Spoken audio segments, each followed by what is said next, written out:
Module 2, Lesson 16, more on modeling relationships with a line.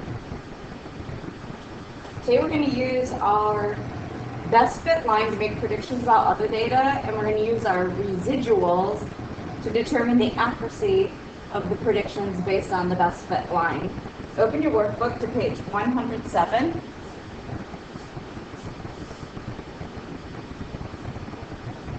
Example 1, calculating residuals.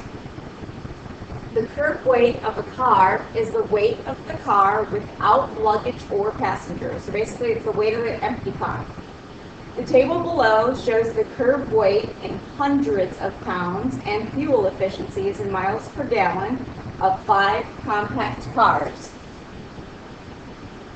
So when they say in hundreds of pounds, for example, this car that says 25.33, that would basically be 2,500 pounds. So basically move the decimal over to 2 places. Okay, so using a calculator, the least squares line for this data set was found to have an equation of y equals 78.62 minus 1.529x, where x is the curb weight and y is the predicted fuel efficiency. The scatter plot of this data set is shown below, and the least squares line. So notice that it has a negative slope. They keep writing the equations backwards. That equation written the way that we're used to seeing it, y equals mx plus b, would be negative 1.529x plus 78.62.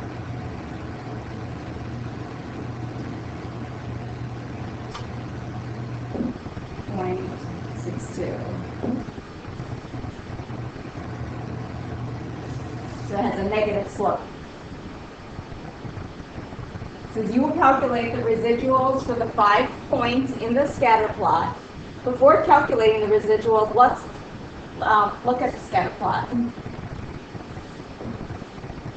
Exercises 1 to 2. Will the residuals for the car whose curb weight is 25.33 pounds be positive or negative? And roughly, what is the value of the residual for this point? So let's look at the point for 25.33. So 25.33 has fuel efficiency of 43. So we're talking about this point right here.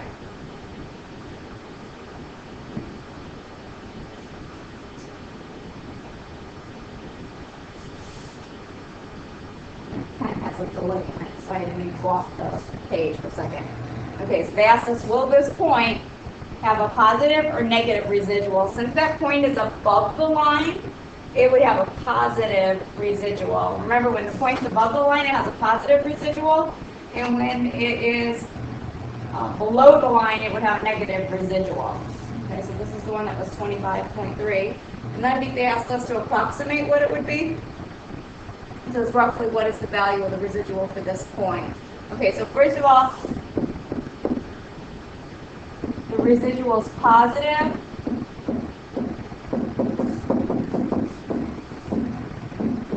Because the point is above the line.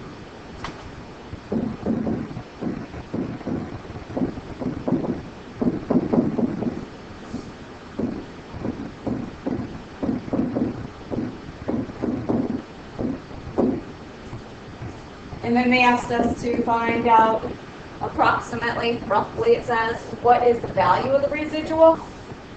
So to find out value of the residual, that means how far away, what's the distance to that point. So that point was at 43. So how high is it? Right here, that point is down 43, but on the line, it looks like it would be at 40. So that distance is about a distance of 3. So it looks like the residual would be about 3.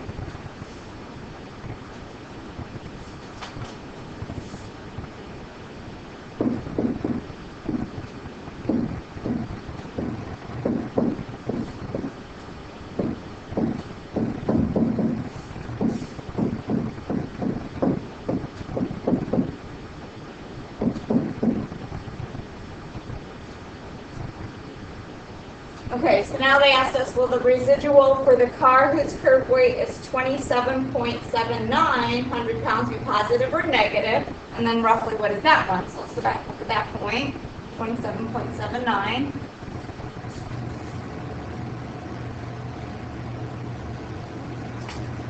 So the 27.79, that's going to be the one that's closer to 28. So that would be this point here.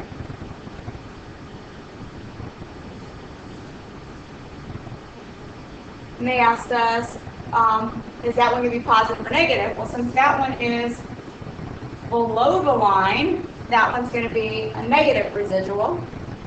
And then they asked us approximately what will that one's residual be.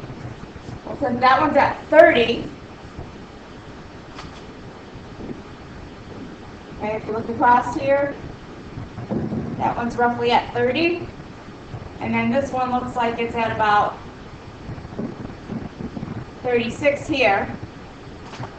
This point looks like it's at about 36. So I'm thinking that the residual looks like it's about 3 or about 6. Okay. So that's my rough approximation for it. So first of all, it's going to be a negative residual.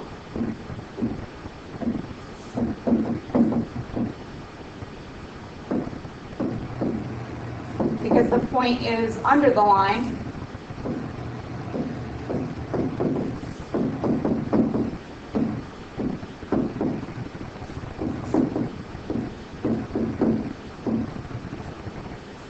And the residual is approximately 6.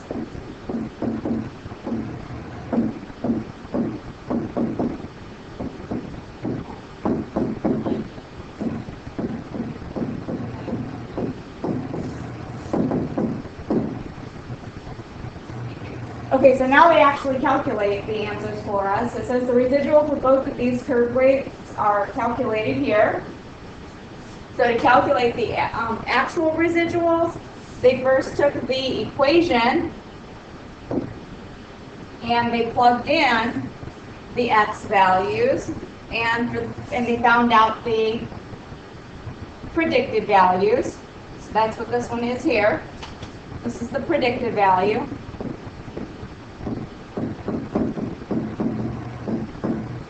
And then they calculated the residual by doing the predicted value, or actual value minus the predicted value.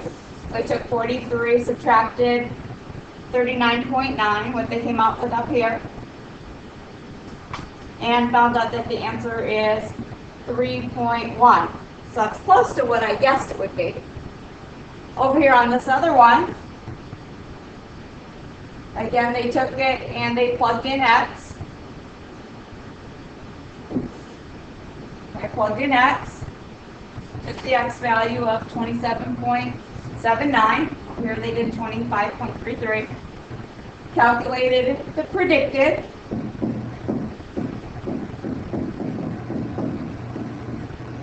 Then they did the residual by doing the actual minus the predicted. And in this case, they came out with negative 6.1, which was close to what I guessed it would be. I guessed it would be about 6. Okay, so now we're going to do the work and figure out the missing residuals. So the curve weight is x. The fuel efficiency would be the actual. And we're going to calculate the residual. So we need to find, that means we're missing the predicted. Okay, so we need to find predicted values. Okay, so to find out the residuals for 26.94, I need to find the predicted for it. So to do that, I'm going to take the equation, and the equation was negative 1.5290.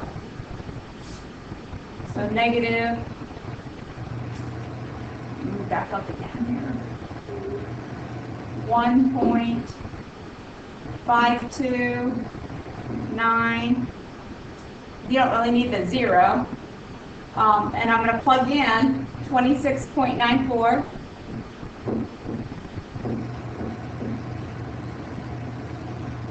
And then add to that 78.62. And that's going to give me my answer for the predicted. That's not going to give me the residual. That's going to give me the predicted value.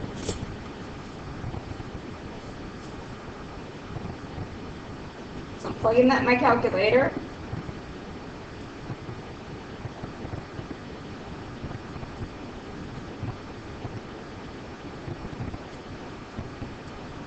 And I'm getting 37.42.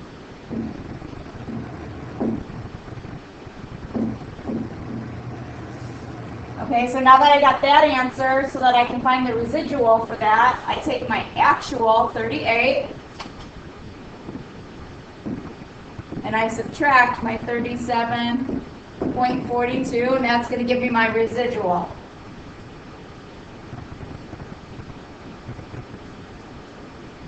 And I get 0.58.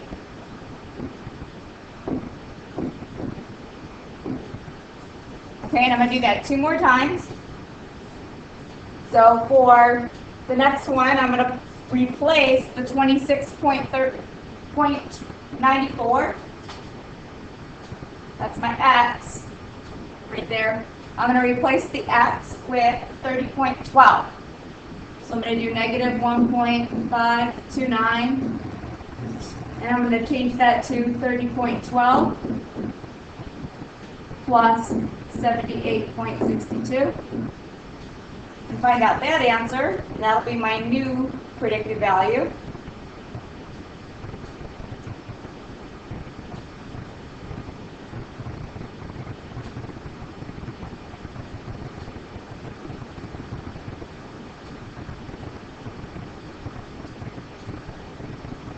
Okay, I'm getting 32.56. And now I need to find out my new residual, which is taking 34 and subtracting the 32.56.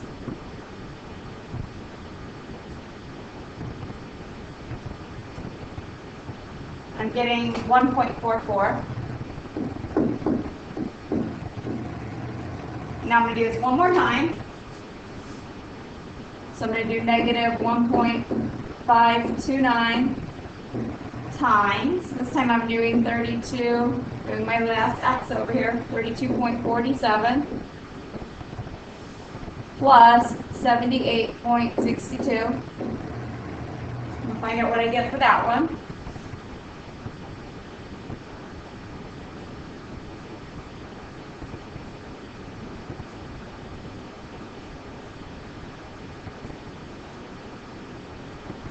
And that one I get 28.97. Now I'm going to find that residual out, so I'm going to take 30 and subtract 28.97. That'll be my last residual.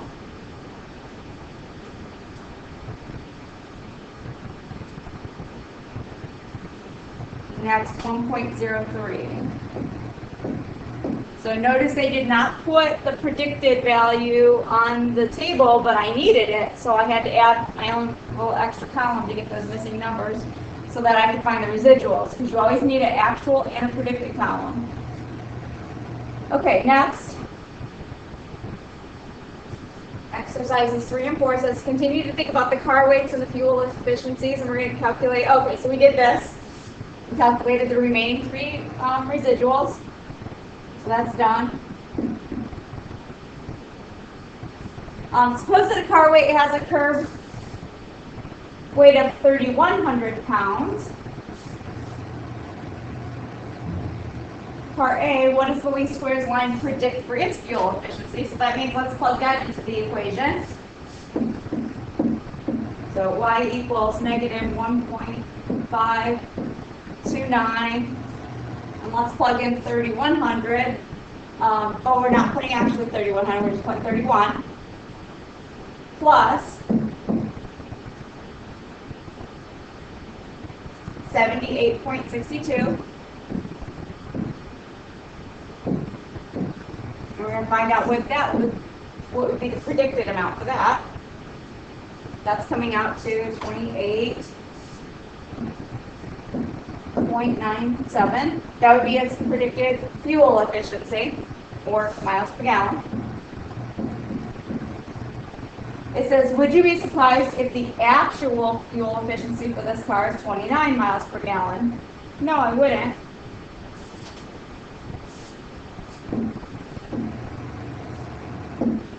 The reason I wouldn't be surprised, and this is what came at the end of one of the other lessons, I think it was yesterday's lesson, if you look at all of these fuel efficiencies here, the highest one is 3, and the lowest one is -6. So it looks like the prediction, the error, because remember the residual is the error, looks like the error could be off as much as 6. So I would say no. I'll see the delay in my pen again. Switch and go back. So no, because the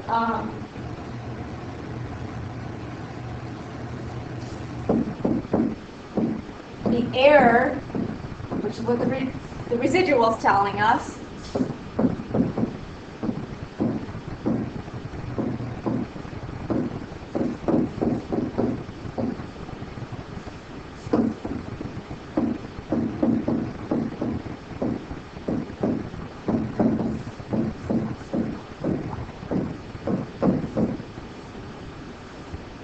is as much as 6 miles per gallon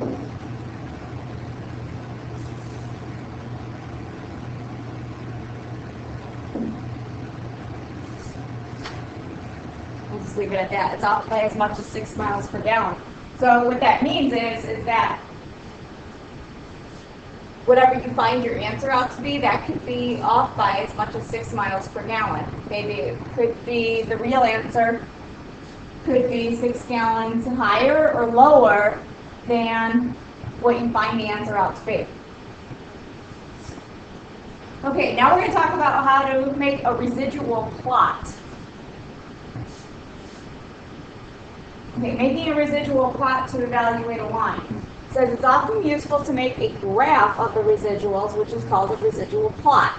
You will make the residual plot for the compact car data, so the data that we just found. Plot the original x values. Okay, so we always plot the original x values. In this case, it was the curb weight of the car on the horizontal axis, and the residuals on the vertical axis. There we go. Okay, and the residuals on the vertical axis. For this example, you need to draw the horizontal axis that goes from 25 to 32 and a vertical axis with a scale that includes the values of the residuals that you calculated. Next, plot the point for the first car. The curb weight was 25.3, 100 pounds, and the residual is 3.1. Okay, so for example, have a graph? Yeah, looks like there's a graph. Okay. So when you draw a residual graph, the x-axis still uses the x numbers, but the y-axis always, on the y-axis, you're going to always plot the residuals on the y-axis here. Okay, so let's make an input-output table of what we're actually going to graph. Okay, so x, in this case, is going to be the curb weight.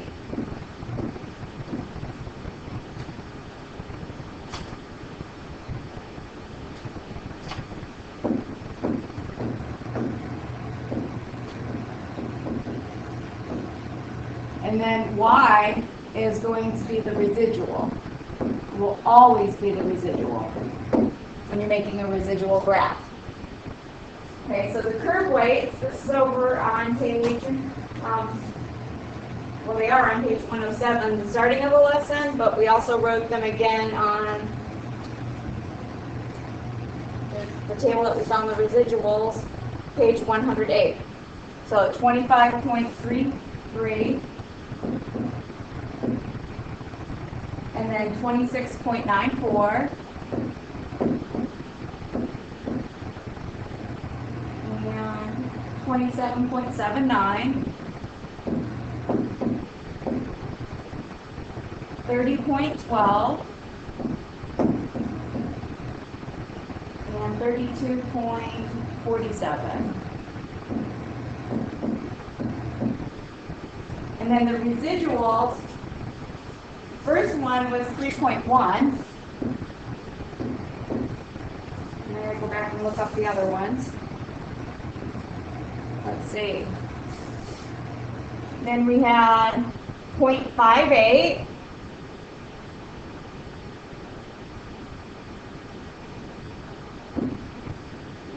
And then negative 6.1.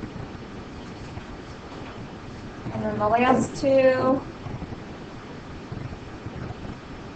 144 and 103.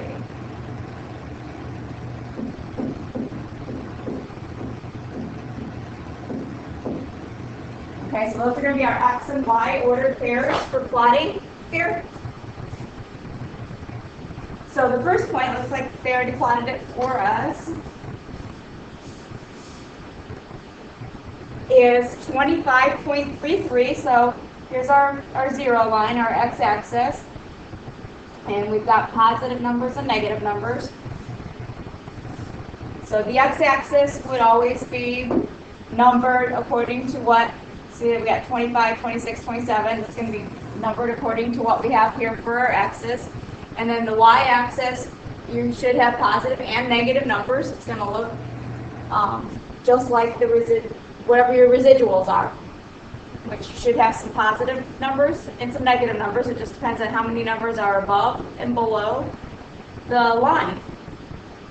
Okay, so the first one, go over to just a little bit past 25, and then up to 3, a little bit past 3, because it's 3.1. The next one is 26.9, so that's almost to 27, and then up to 0.5 is a half, so almost to 27, and then up to a half. The next one is 27.7, so a little more than halfway between 27 and 28. And then down to negative 6.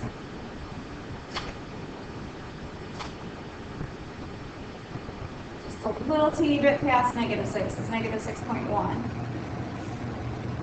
30.12, so that's just a smidge past 30, and then 1.4, so that's almost 1.5.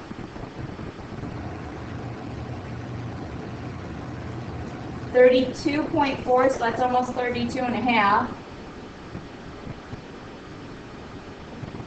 And 1.03, so that's just a smidge above 1.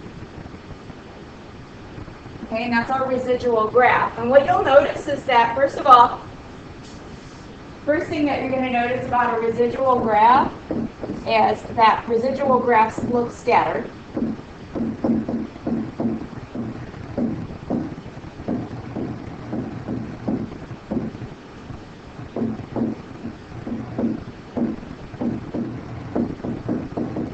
So that's the first thing you should notice about a residual graph. Residual graphs look scattered. The other thing that you'll notice is that a residual graph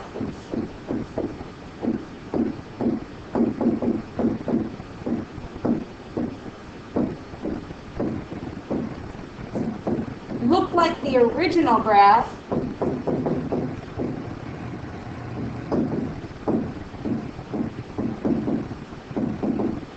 but it looked like they were like rotated.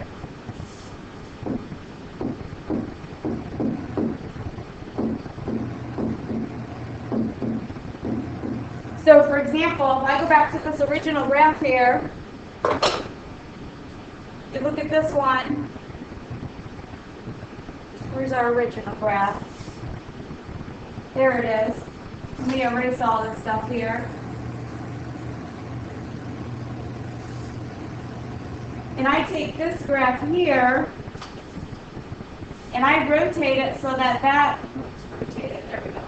And I rotate it so that that line is horizontal. That should look kind of like the residual graph. Now let me take it and put it on the same page. It's not going to be a perfect match, but it'll look very similar. So there's the residual graph. So if I kind of look at that graph there, the shape of this one, let me shrink it down just a little bit. The shape of this one should look really similar. See, there's a point, another one just sitting above the line, this one way below the line, another one just a little bit above it, and then this one just a little bit above it. So it should look really, really similar once you rotate it and flatten the line out.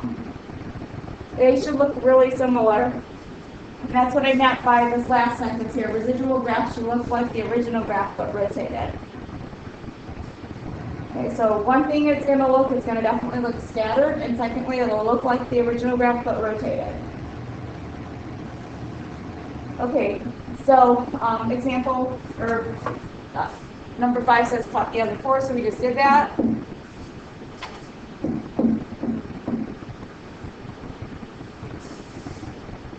And I think I already answered number 6. It says, how does the pattern of the points of the residual plot relate to the pattern of this? Looking at the scatter plot, would you have known the pattern? And so I just answered that actually. The pattern of the points again.